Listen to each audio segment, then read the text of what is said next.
Hello so guys सम्पूर्णलाई नमस्ते मेरो Ganesh Ghimire YouTube च्यानलमा। आज हामी चाहिँ अब छुट्टीको दिन, आज हाम्रो एकदम छुट्टी हो अनि हाम्रो दाइले चाहिँ यतै स्याउ झार्दै हुनुहुन्छ। ल हेर्नुहोस्, रमणी आएर स्याउ चाहिँ फ्रीमा खान पाइन्छ। कस्तो छ यो स्याउ ल भनिदिनु त, टेस्ट चाहिँ हानिसक्नु भयो नि त तपाईँले त। ल गुड छ। अनि आज हामी चाहिँ बोतल बोतलमा हिँडेका हौँ। कति आम्दानी हुन्छ तपाईहरुलाई चाहिँ बेलुका देखाउँछौँ। दाइ स्याउ धेरै नझार्नु है, ऊ त्यहाँले हेरिराखे ऊ बडीगार्डले। धेरै नझारौँ, फ्रीको माल भनेर फेरि फाइन हान्देला र फेरि 1 महिना तल बेच्दै जाला। अनि रोमनियामा स्याउ चाहिँ हेर्नुहोस् लडरम्मै फल्छ। ल हेर्नु है, खतरा छ नि स्याउ।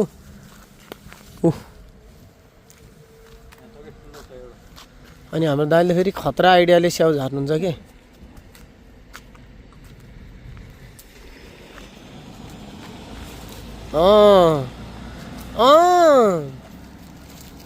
गजब छ गजब। एउटा झार्नु नि त, एउटा ल झार्नु बवाल छ त। खै त हाम्रो ओली सरै आउनु भएन त।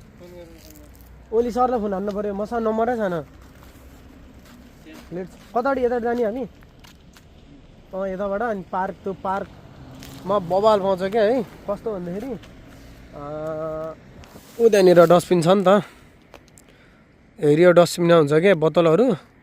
अनि त्यही बोतलहरू हामीले प्लास्टिकमा भरेर अनि त्यहाँ एक ठाउँमा जस्तै सपमा गएर अब बोतल बेचेर अनि पैसा त्यहाँ बिल दिएपछि उसले पैसा दिन्छ।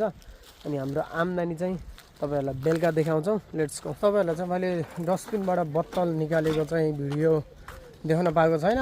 अबको नेक्स्ट अर्को भन्नाले यो पछिको चाहिँ अर्को भिडियोमा तपाईँहरूलाई देखाउँछु। लगभग यहाँ अब कति भइसक्यो अरे दाइ? लगभग यहाँ आयो 5-6 ल्याइ आउँछ होला है। 5-6 ल्याइ चाहिँ यहाँ आइसक्यो। यो बोतल, यो प्लास्टिक चाहिँ अलिक सानो भयो क्या। अब अर्कोचोटि चाहिँ एकदम ठुलो प्लास्टिक लिएर आउँछु अनि तपाईँहरूलाई देखाउँछु कसरी टिप्ने हो भन्दाखेरि म तपाईँहरूलाई देखाउँछु क्या।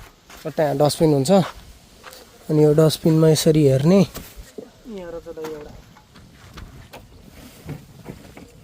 अनि यसरी एका हात हाल्ने, नलजाइकन फेरि लजाउनु चाहिँ हुन्न गाइस, नलजाइकन यसरी हात हाल्दै निकाल्दै गर्नुपर्छ।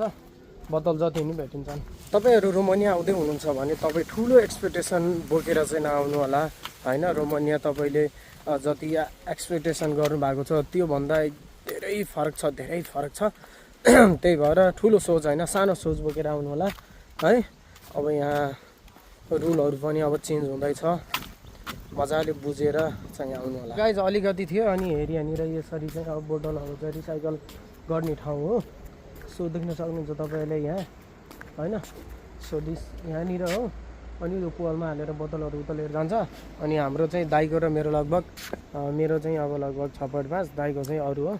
अब 8.50 चाहिँ ल्याइ हामीले आज अघि भर्खरै आम्दानी गरिसक्यौँ। सो गाइज आज चाहिँ टार्गेट भनेको जति पुर्याउन सकिएन। अरू जुन त्यो बोतल हामीले चाहिँ बेच्यौँ त्यसपछि चाहिँ 2-3टा मात्र पाएँ मैले। दाइले चाहिँ इनफ पाउनु भएको छ। बुढाले 2टा बुढाहरू ट्यागका बोतल लिएर आउँदैछन्। सो गाइज अनि मलाई चाहिँ लास्ट मन पऱ्यो कि यो हेर्नु न है, यो हेर्नुहोस् यस्तो बवाल छ। अनि रुख पनि बवाल छ। ल हेर्नु न, यस्तो कटिङ गरेर बवाल बनाइदिइरहन् कि है। नेपालमा नि यो सम्भव छ कि गाइज है। यस्तोहरू हेर्नुहोस् चट्टपा। यहाँ चाहिँ मेन मैले तपाईँलाई बारम्बार भन्दा आइरहेको छु, मेन यहाँका जनतालाई चाहिँ यस्तो प्राथमिकता गर्छन् नि यहाँका ड्राइभरहरूले, भनौँ न ड्राइभरहरूले। यहाँ कार होस्, बस होस्, जुनसुकै उसले होइन, ट्याक्क तपाईँको चाहिँ जेब्रा क्रसिङमा चाहिँ ट्याक्क खुट्टो लगिसकेपछि स्टप गरिहाल्छन् क्या बस टाढै नै है। यस्तो चाहिँ यस्तो इमान्दार छन् यहाँका कार ड्राइभरहरू, तपाईँले देख्न सक्नुहुन्छ। हामी यसरी जेब्रा क्रसिङ गऱ्यौँ नि अनि ट्याक्क ल हेर्नुहोस् उहाँहरूले चाहिँ हामीलाई यस्तो यति इमान्दारका साथ चाहिँ गाडी तपाईँले रोकेको देख्नुभयो होला। तर मैले हातको पार चाहिँ लाउँदिनँ किनभने है तपाईँले देख्नुभयो होला चट्ट हामी चाहिँ दौडिनु पर्ने हुन्छ फास्ट किनभने उहाँहरूलाई पनि हतार हुन्छ है त्यही भएर सो किनभने यस्तै इमान्दार हाम्रो नेपालमा कहिले होला यस्तो लागु हुने होइन ड्राइभरहरू नि सुध्रिनुपर्छ नेपालका जनताहरू मेन त जनताहरू सुध्रिनु पऱ्यो के होइन तपाईँको एउटा अब हिजो अस्ति एउटा घटना घट्यो होइन आत्मदाह गर्यो त्यो जब 10,000 अनि त्यसपछि 1000ले आफ्नो ज्यान फाल्ने होइन नि रुल्स एन्ड रुल हो कि त्यो चाहिँ हुनुपर्छ कि रुल एन्ड रुल हो त रुल स्ट्रिक्ट भएन भने बल्ल बेथिति हुन्छ कि तर रुल स्ट्रिक्ट भइदियो भने रुलमा हिँड्यो भने कस्तो बवाल देख्छ होइन लगायत हाम्रो दाइहरूले बत्तल यसरी बिक्री गर्दै हुनुभयो यतापट्टि टन्नै छ तर यता फ्याट लिइरहेको छ हेर्नु है 5+ हुन्छ ल्याएर छरुन आइसक्यो गाइज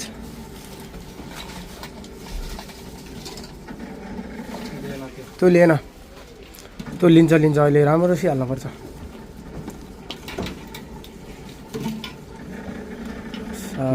किन लिएन रिसाइकल छैन नि त ऊ स्टिकर चाहिन्छ क्या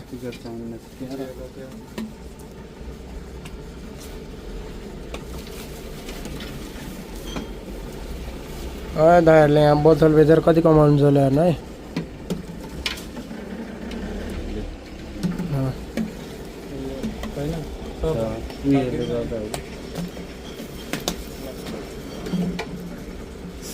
बिर्कोले गर्दा हो क्या त्यो हुँदैन क्या आउनु त्यो हुँदैन रिसाइकल छ भएन यो हाल्नु न अब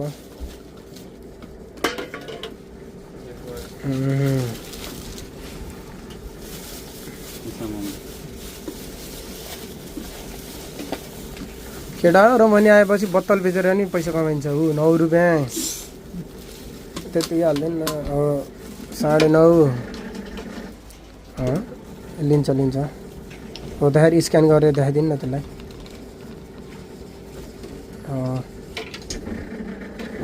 लिएन बिर्को गएन बुढा बिर्को त भएन छिटो हो ल 9 ल्याइ भएछ नि त ल त्यसले गर्दा 9.5 कस्तो बियर गर्न खायो बोतलहरूमा ल 9.5 ट्याक्कै एउटा हाल्न पाए त 50 ठ्याक्कै 10 हुन्थ्यो नि होइन ल 10 ल ल गाइज आजको प्रफिट ल यहाँ दाइहरूले बिल निकाल्दै हुनुहुन्छ है